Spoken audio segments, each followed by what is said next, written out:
Hello mga ka-e-bike, good morning, good morning. Nandito tayo sa isang e-bike na home service to. Okay. Okay, ito sinugod sa baha ni Bagyong Nando. Ayan, mainit-init pa. Ayan. Pagkabukas natin, ang preno niya is wala. Matigas ang preno dahil, ayan. Ayan na. Kinaskas natin ng steel brush na konti. No? Nag-steel brush tayo ng konti kasi kita natin kinalawang na.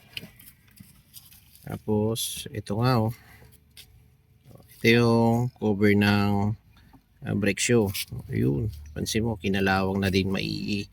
Okay, medyo nagmamadali si customer kasi nailusob niya to ng biglaan sa baha. Okay, kaya lilinisan niyang buo. Okay, maganda yun guys. Kaya sabi ko sa inyo, pag nilusob nyo sa baha yung e-bike, siguro doon yung may mekaniko kayo, pwedeng mag maintenance ka agad. Okay, okay. Yan, ito yung tsura ng e-bike guys. Oh. Tsura niya, ayan. Ganda pa naman yung e-bike, walang problema. Ngayon, pinapull check up natin siya. Ayun. Tapos sabay change oil na rin natin. Tignan nyo guys yung tumulo sa oil niya. Oh. Yan? Yan, kukunti na lang. Tapos ang oil niya is, tignan nyo, hindi na, parang hindi na oil. Parang kang nagtimpla ng Milo na may gatas. Parang gano'n. Maputi-puti na siya. Oh, imbis na black ang lalabas, okay yan ang lumabas. Okay. Kaya chine-check natin, pinapatulo muna natin yung kanyang oil. O, pag mga ganyang senaryo guys, hayaan mo munang tumulong buo. O, drain mo lang maigi, pabayaan mo lang tumulong muna dyan yung mga talagang Binumbahan ko na rin ng yan, ng hangin. Kasi talaga kailangan i-check yan. Kasi, mahal yan. Kung yan pinasok, imposible yung motor. Kaya pinapacheck. Kaya ayan guys, sabi ko sa inyo, magdalawang isip kayo pag medyo baha, no? Huwag sugod ng sugod. Okay, okay. Tapos, kung sakaling talagang hindi maiwasan, okay. Ayan. I-ano nyo kaagad. Tapos ng maganda na yung araw, maliwanag na. O, ayan. Tingnan, tulad dito. O, tatapos ng bagyo, maliwanag na. Okay. Pwede mo na ipa-maintenance. Okay, pa-check mo na. Okay. Okay, tara guys, samahan nyo ako guys. Okay, tapusin na natin to. Oh.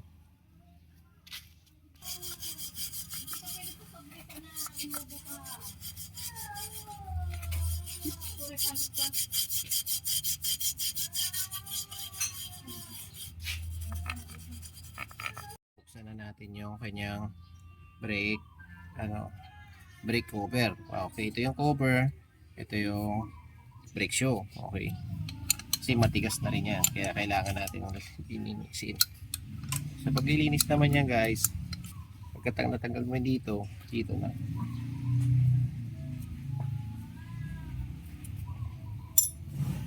Ayun. Ganun lang kabilis. Kasi sigurado yan guys. Ayun. Kaya hindi mo mabalik ng maayos yung mga preno natin. Kasi kinain na ng kalawang. So, kita naman natin, no? Walang kalawang. Wala ang kalawang. Stuck na. Okay. Ayan guys, ginagawa dyan, nilinisan mo. Tapos ito, alam kayo lagi ng extra pa sa guys. Tapos ito, nagawa ko dyan. Ikot mo lang yan guys. Kahit ganyan lang yan, kikita mo na kagad yung kalawang.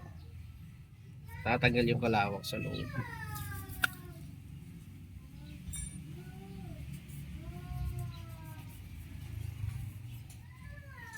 Lagyan natin ito na lalangisan lang muna natin guys bago natin lagyan ng grasa mamaya para mas maganda yung laro niya kasi na-stuck siya guys kaya hindi bumabalik.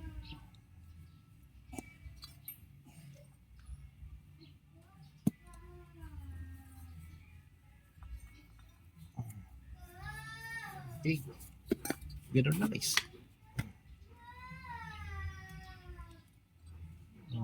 Ayan, lagyan na natin ng grasa magkabilaan lagi guys.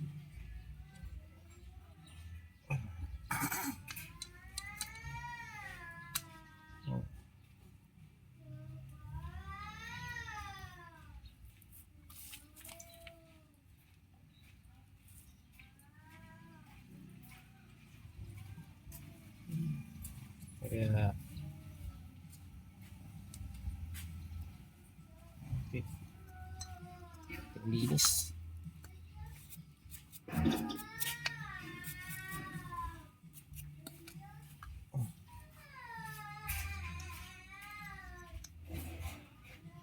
Okay. I-test mo na lang yan mamaya guys pagkatapos mo kabit. Dali lang yan.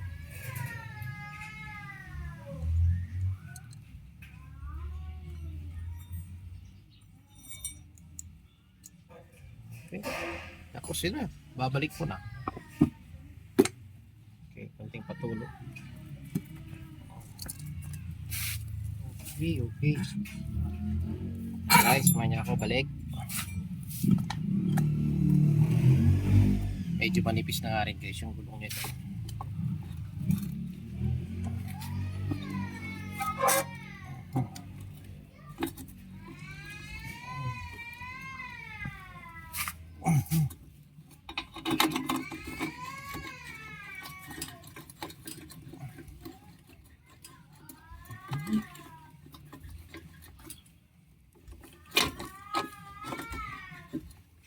Ganito.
Siguraduhin mo lang guys, okay.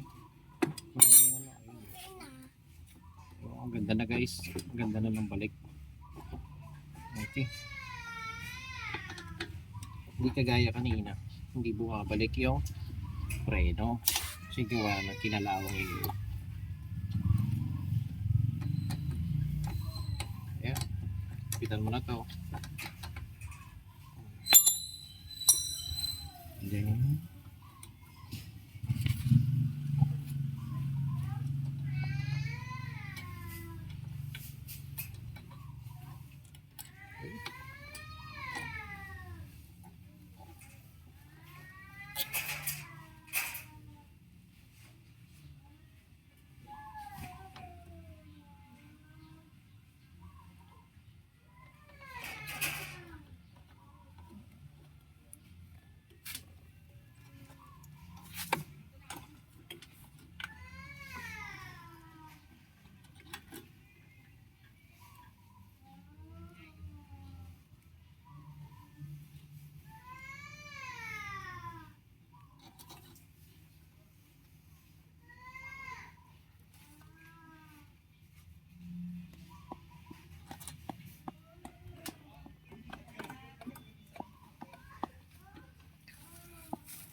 at yun nga guys, no. Okay, natapos na natin. Hindi na natin naipakita yung ano kasi pangalan nito. Daming dumating na tao, biglaan din.